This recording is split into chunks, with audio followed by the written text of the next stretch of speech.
Já jsem chtěl všechno hned, než poznal jsem svět. Teď se tu sbírám, no není to med, a tak se naposled spírám. Do baru víc už nepůjdu. To takhle minulý týden jsem byl doma sám. Čistou hlavu pivo sám nemlsám. Najednou zvoní mobil, já celý stuhnul, ať na jedno jdu. Já nepůjdu.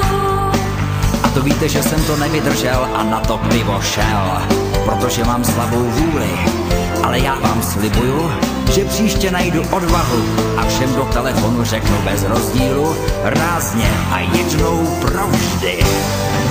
Já nepůjdu, abstinuju. Já si dám kafe nebo čistou vodu z vodovodu. Já nebudu víc chodit s vámi do hospody, než rozumu dělá pápa. A teď jsem velký šéf, už poznal jsem svět. Střela podstírám, no není to med, a tak se naposled spírám. Do baru víc už nepůjdu.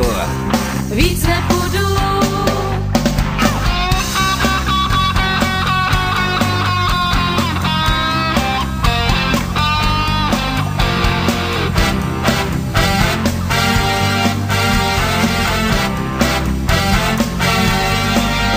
Víte, že jsem to vydržel a na to pivo jsem fakticky nešel.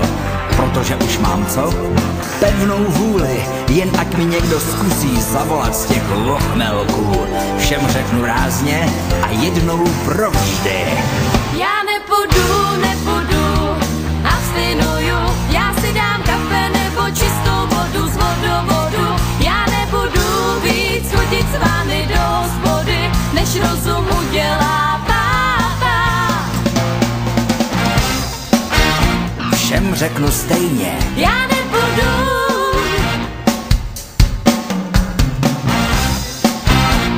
Už nikdy nepůjdu.